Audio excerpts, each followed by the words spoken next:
علیکم. How are you all? ناظرین کیسے ہیں آپ؟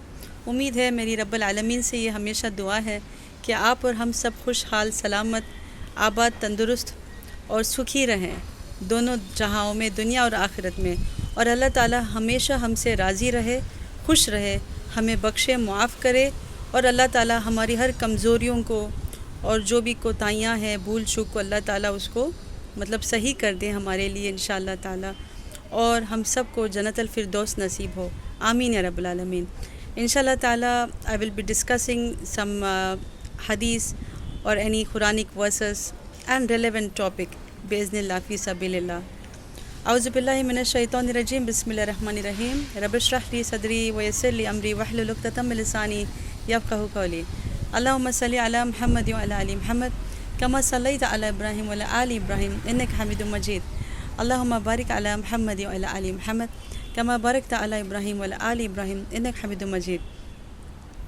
Sayyiduna Jabir radiallahu ta'ala narrates that once a person came to Nabi sallallahu alayhi wasallam and said, my sins, my sins. Rasulullah sallallahu alayhi wasallam said to him, say, Allahumma maghfiratuka awsa'u min zunubi wa rahmatuka arja indi min amali. It means, O Allah, your forgiveness is more vast than my sins, and I am more hopeful of your mercy than my good deeds.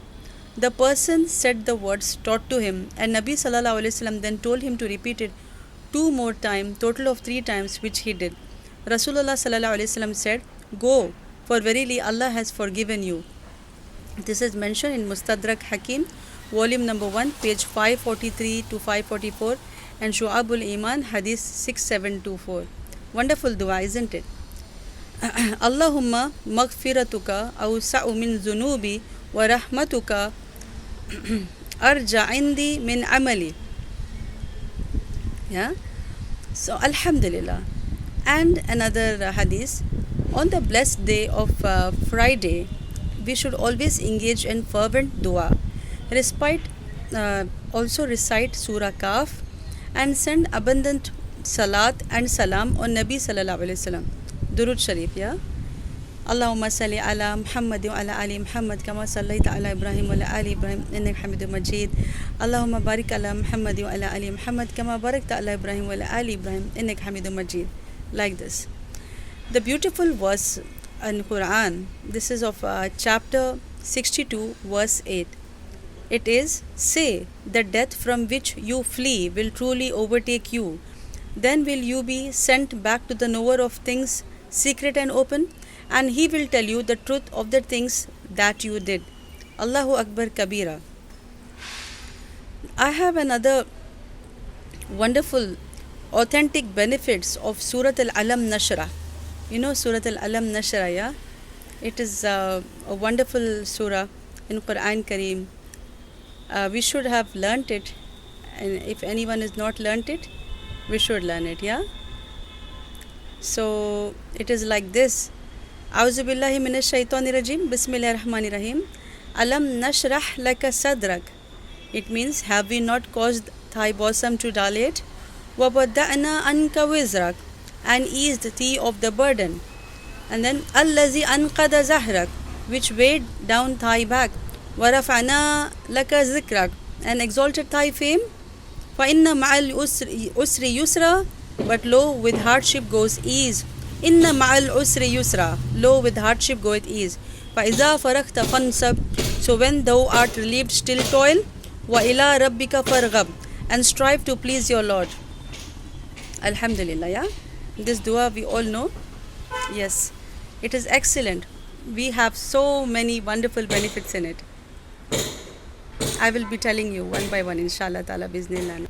The Holy Prophet Muhammad sallallahu alaihi wasallam stated in his hadith that Allah subhanahu wa ta'ala grants fortunate life and yaqeen in religion to the individual who recites this surah, Alam Nashrah Laka Sadrak.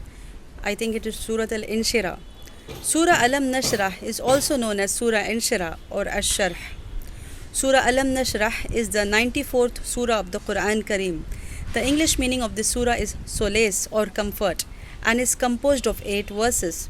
It is easy. It is classified a Makki surah, meaning its revelation was before Prophet Muhammad sallallahu alaihi wasallam had migrated from Makkah to Medina. This surah was revealed by Allah subhanahu wa ta'ala to Prophet Muhammad sallallahu alaihi wasallam to console and encourage him. You will also love Surah Al-Imran ayat 154, the verses benefits. The Prophet Muhammad sallallahu alaihi wasallam had to bear the brunt of the criticism and abuse when Islam was first revealed to him. He had lost respect within his own friends, clansmen, and neighbors who began being harsh as people were still hostile to the message of Islam. And to Prophet Muhammad sallallahu alaihi wasallam, although he gradually became accustomed to this ridicule, he faced a lot of hardship, and the message of this surah helped provide some comfort to him. You will also love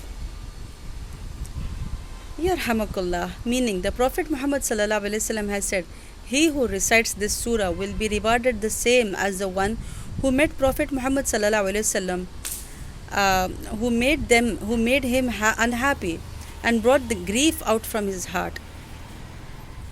Alhamdulillah ya Rabbil Alameen. Alhamdulillah kasiran that we have this beautiful deen Islam. We have all the solution and everything to fix that we want from Allah Ta'ala. Bismillah Rahmanir Rahim. The signs which have occurred and are ongoing, or which occurred once and may be repeated. Al-Fitan, the tribulations and turmoil. What is this? Examples of tribulations. How to save oneself from tribulation? According to the hadith of Irbad ibn Sariya, the Messenger sallallahu alaihi wasallam enjoined adhering to Islam, obeying the Imam leader, and adhering to the Sunnat of the Messenger sallallahu alaihi wasallam and the way of the Khulafa or Rashidin after him. Abdurrahman ibn Amr al-Sulami narrated that he heard Irbad ibn Sariya say, "The Messenger of Allah sallallahu alaihi wasallam preached and gave us a far-reaching lesson to us, which filled our eyes with tears and made our hearts tremble. We said, O Messenger of Allah, this is the lesson of one who is bidding farewell, or what do you advise us?" He said, "I have left you on a clear and bright path, whose night is as its day. No one will deviate from it after I am gone, but he will be doomed. Whoever among you lives after me will see a great deal of division. I urge you to adhere to my sunnah and the way of the rightly guided khulafa, caliphs. Cling stubbornly to it, and I urge you to obey authority, even if the ruler is an Abyssinian slave, for the believer is like an easy-going camel, which goes wherever it is led." A Sahih Hadith narrated by Ibn Majah, Tirmidhi, and Ahmad. See Silsilat al-Ahadith as-Sahiha by Al-Albani 2/647, Hadith number 937. Allahu Alam. Pardoning mistakes, forgetfulness, and what is done in duress. His statement, pardoned, means tajawuz, and absolved, al-khata, mistakes, are doing something without an intention. Wa nasyan means forgetfulness, is the heart being negligent of something well known, a person being coerced and compelled. The Prophet Muhammad sallallahu alaihi wasallam explained that Allah subhanahu wa ta'ala has pardoned these three things for this ummah. The Quran Kareem has proven this. Allah Ta'ala the Exalted has said, "Rabbana la tu'akhizna in nasina aw akhtana." Our Lord, do not take us to account if we forget or make mistakes. Surah Al-Baqarah, chapter 2, verse 286. He the Exalted said, وَلَيْسَ عَلَيْكُمْ جُنَاهٌ فِي مَا أَخْطَأْتُمْ بِهِ وَلَكِنْ مَا تَعَمَّدَتْ قُلُوبُكُمْ. And there is no sin on you concerning that in which you made a mistake, except in regard to what your hearts deliberately intend. Surah Al-Ahzab, this is chapter 33, verse 5. Allahu Alam.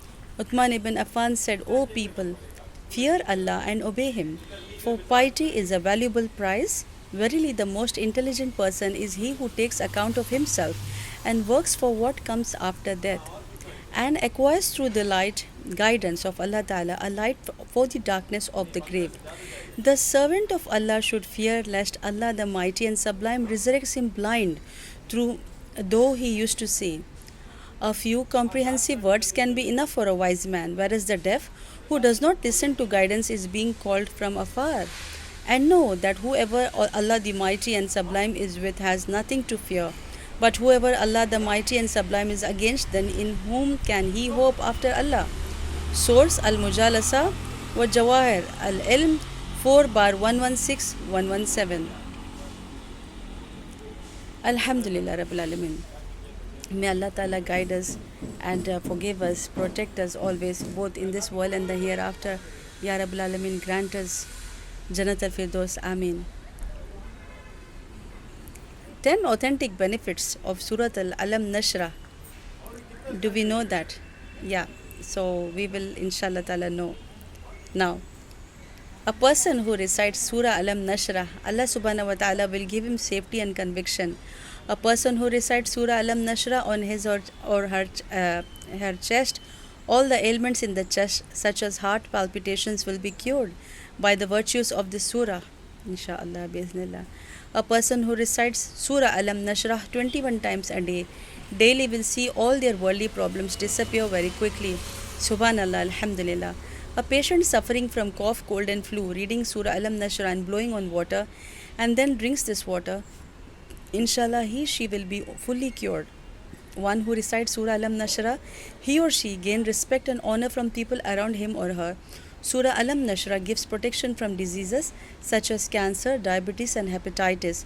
Reciting Surah Alam Nashrah 21 times after Fajr Salah will increase a person's wealth, and he or she will become rich by the virtue of this surah. Surah Alam Nashrah affirms the three divine bounties and comforts to the Messenger of Allah subhanahu wa ta'ala. Allah subhanahu wa ta'ala will open his or her heart for him. Allah Jalla Jalaluhu will remove all the heavy burden on him. Allah the Exalted will exalt his name in the whole world. Imam Sadiq, may Allah ta'ala bless him, narrated, he who recites Surah Alam Nashrah during the day and night will die as a martyr and resurrected as a martyr and resembles one who fights in the way of Allah ta'ala, along with the Prophet Muhammad sallallahu alaihi wasallam. The recitation of Surah Alam Nashrah increases memory and concentration. Imam Ahmad Rida Khan, may Allah Ta'ala bless him, said, to increase one's memory, to recite Surah Alam Nashrah 17 times and blow into the water and drink that water. Surah Alam Nashrah is the cure for ailments of kidney problems. Blowing into the water with Surah Alam Nashrah recited upon removes kidney stones and urine blockage. Memorizing Surah Alam Nashrah is easy. It contains 8 verses. Muslims should memorize this surah and recite it daily, as it will ease their difficulties and hardships. It will save Muslims from the hellfire. One should embrace this golden piece of the success of both the worlds wholeheartedly. Subhanallahi wa bihamdihi, subhanakallahumma wa bihamdika wa tabaraka ismuka wa ta'ala jadduka wa la ilaha ghayruk. Inshallah ta'ala, let's share it to everyone. It's a sadaqah jariyah for us. May Allah ta'ala accept it from us. May He pleased by all of us. See, little steps all the way, victory all the way. Little things begin with you. Little things begin with your most closest loved one, father, mother, sister, brother, husband, wife, children, grandchildren, grandparents, etc., isn't it? Little steps can cover kilometers. Little act of loving kindness gives someone its biggest smiles. Little words can smooth big troubles. Little candle can brighten the darkness. Little memories last for years. Little victories go for big success.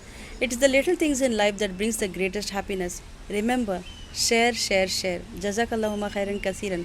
For anyone who needs reminding, your situation right now was written by Allah Ta'ala, and this is what He willed for you. Whether you are happy and He wants you to remember Him, or you are sad and He is calling you back to Him, it's what He wanted. Sabr, tawakkul and salah will keep you going, inshaAllah.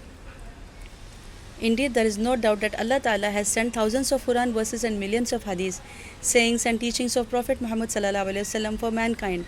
No matter what situation you are going through, there are solutions and guidance by Allah Ta'ala. When you wake up in the morning, don't meet with anyone until you first meet with Allah subhanahu wa ta'ala.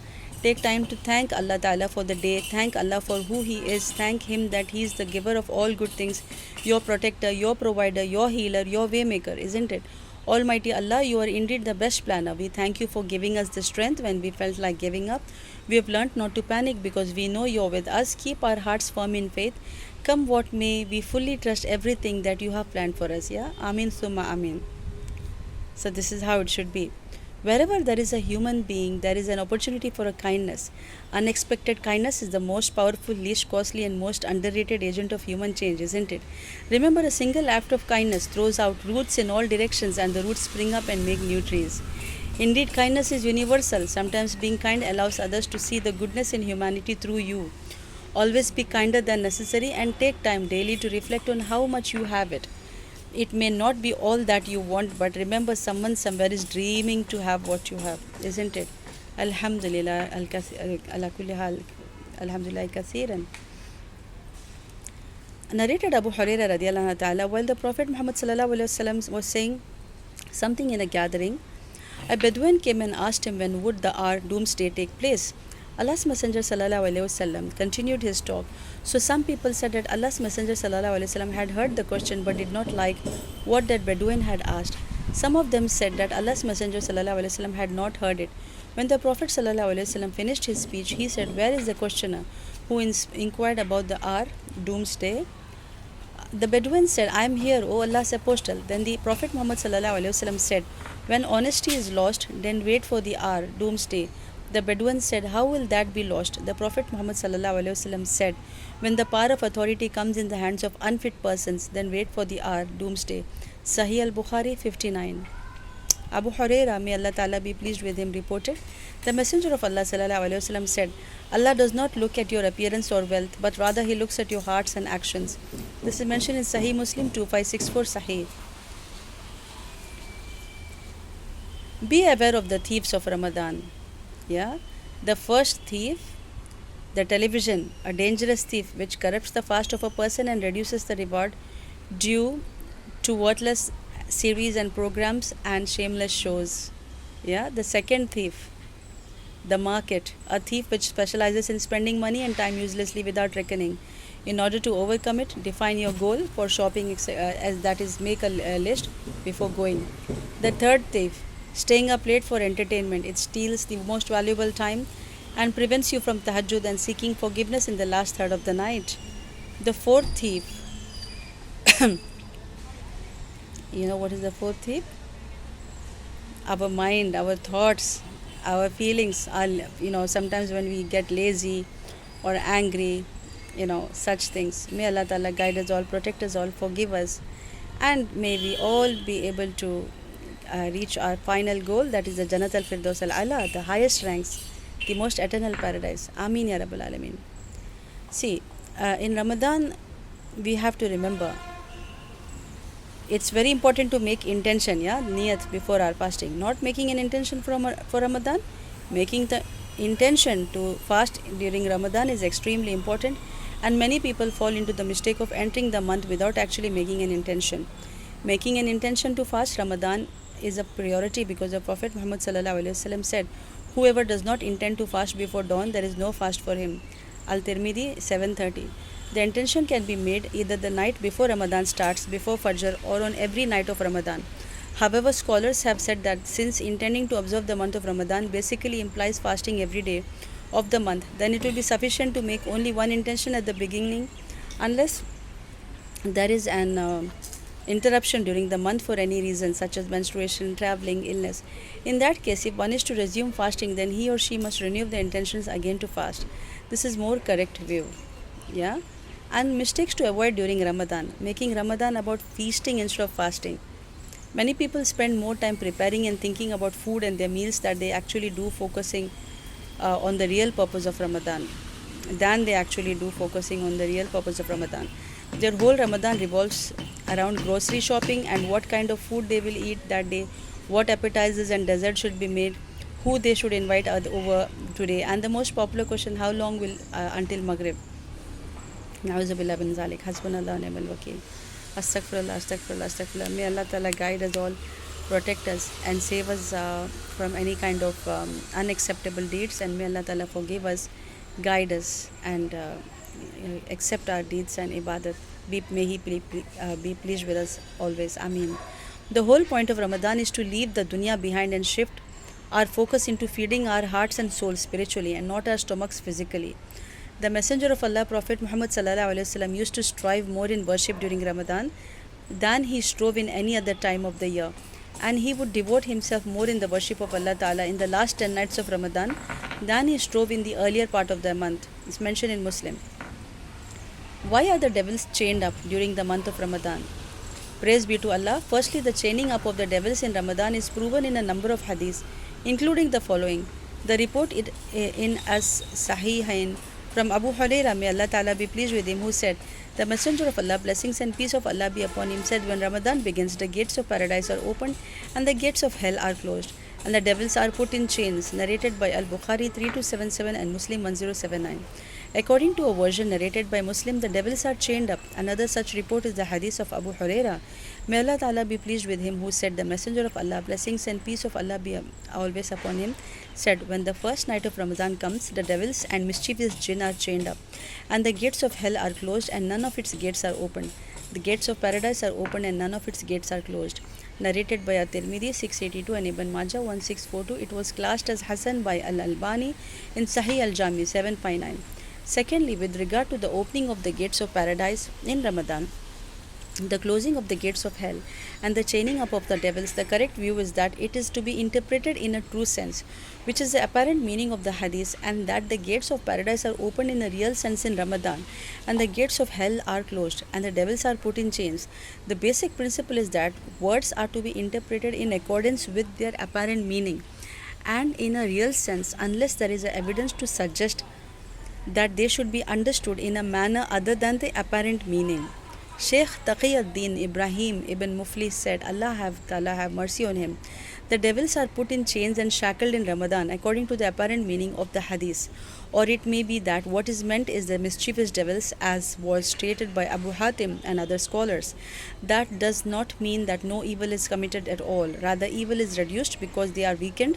Imam Ahmad also interpreted this according to the apparent meaning. Abdullah ibn al-Imam Ahmad said, I said to my father, we sometimes see the majnoon person who is possessed by jinn having fits during month of Ramadan. He said, this is what the hadith says, and there is no need to argue about it. Ahmad's approach was that the hadith was not to be interpreted in a manner other than its apparent meaning, unless the early generations, Salaf, interpreted it in a manner other than its apparent meaning.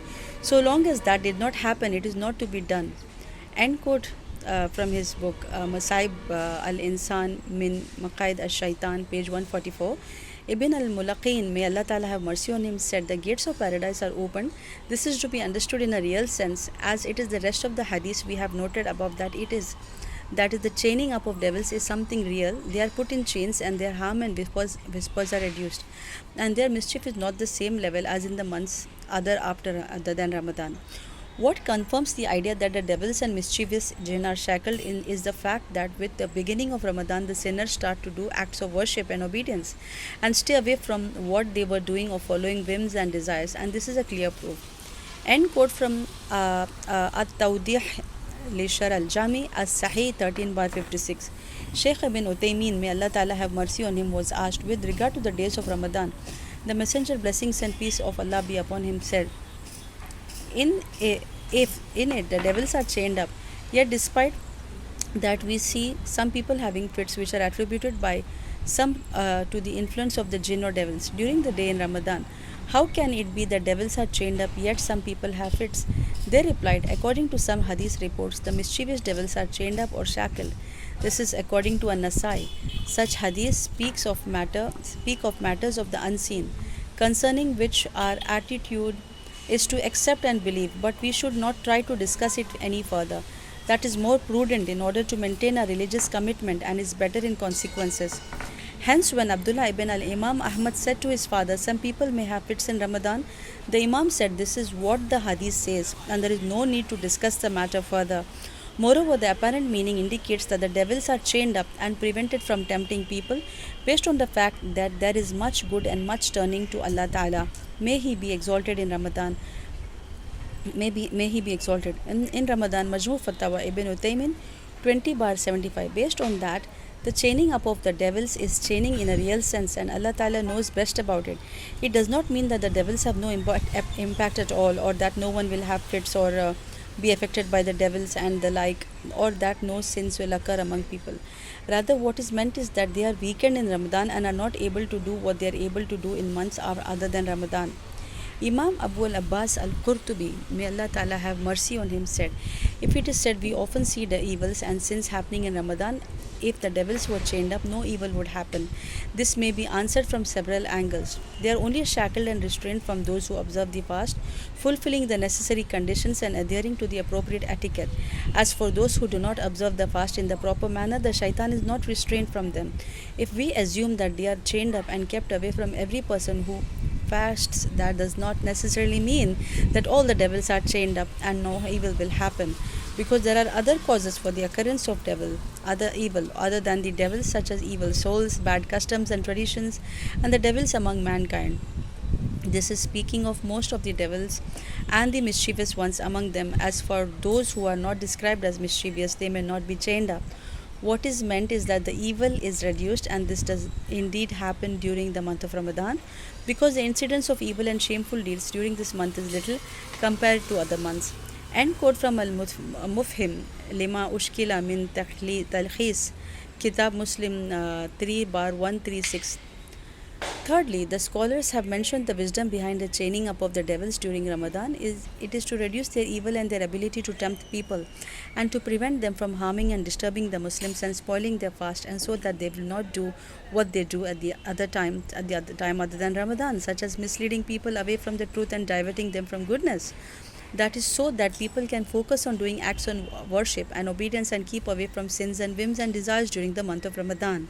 Shaykh al-Islam Ibn Taymiyyah, may Allah Ta'ala have mercy on him, said, that is only because in the month of Ramadan, people are motivated to do good and righteous deeds, through which and because of which the gates of paradise are opened, and they are discouraged from doing evil, because of which the gates of hell are closed. The devils are chained up, so they are not able to do what they usually do when people are not fasting. For the one who is chained up is restricted, and they are only able to gain control over the sons of Adam because of whims and desires. So if people refrain from whims and desires, the evils are chained up. End quote from Majmu al-Fatawa 14 bar 167.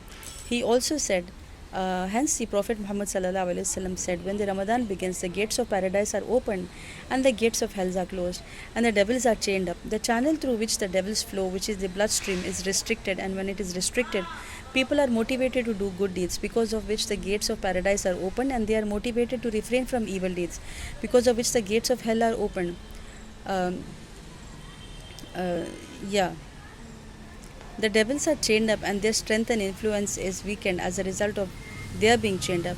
So they are not able to do during the month of Ramadan what they do at other times. He did not say that they are killed or that they die. Rather, he said that they are chained up, and the devil who is chained up can still do harm, but it is less and weaker than it may be at times other than Ramadan. It depends on how perfect or otherwise the fast is. If a person's fast is perfect, then the shaitan is warded off in a manner that does not happen in the case of an imperfect fast. End quote from Ajmu al-Fatawa 25 bar 246. Al-Hafiz ibn Hajar, may Allah Ta'ala have mercy on him, said, it was said this indicates that the accountable adult has no excuse. It is as if it is said to him, the devils are restrained from you, so do not blame them for your failing to do acts of worship and obedience, or for your doing acts of disobedience. End quote from Al-Fath al-Bari by Ibn Hajar 4 bar 114. Shaykh ibn Uthaymin, may Allah Ta'ala have mercy on him, said, this is the way in which Allah Ta'ala helps the Muslims, for He restrains the enemy who calls his party to be among the people of the blazing fire. Hence you will find among the righteous and the desire to do good and refrain from evil during this month more than other times. End quote from Majalis Sharh Hamadan by Ibn Uthaymin, page 8. See also Sharh Sahih Al-Bukhari by Ibn Battal 4 bar 20. Ikmal al-Mulim bi Fawaid Muslim by Al-Qadi al-Iyad 4 bar 5. Al-Mufhim by Abu al-Abbas Al-Qurtubi 3 bar 136. At-Tawdi li Sharh Al-Jami As-Sahih by Ibn Mulaqin 13 bar 56. Mirqat al-Mafatih by Al-Mullah Ali Al-Qari 4 bar 1364. At Tanveer Sharh Al-Jami As-Saghir by As-Sanani 2 bar 41. May Allah Ta'ala accept it from all of us, and may He be pleased with us, and may He forgive us all. Ameen Ya Rabbal Alameen. Ameen. And Allah Ta'ala knows best. May Allah Ta'ala accept it from all of us, and may Allah Ta'ala be pleased by all of us at every steps of life, and may Allah Ta'ala give us all success, afiyat, maghfirat, rahmat, barakat, best of health, piety, chastity, contentment, modesty, taqwa, taskhiyah, and nusrat, qabuliyat, hidayat, tawfiq, success both in this world and in the hereafter. May Allah Ta'ala grant us all Jannat al-Firdaus. Ameen Ya Rabbal Alameen. Alright, dear viewers, inshallah ta'ala, bismillah, I will come back again with another video once it is ready. Until then, excuse me, dijiye mujhe ijazat. Allah nigehban. Allah Hafiz. Assalamu alaikum wa rahmatullahi wa barakatuh.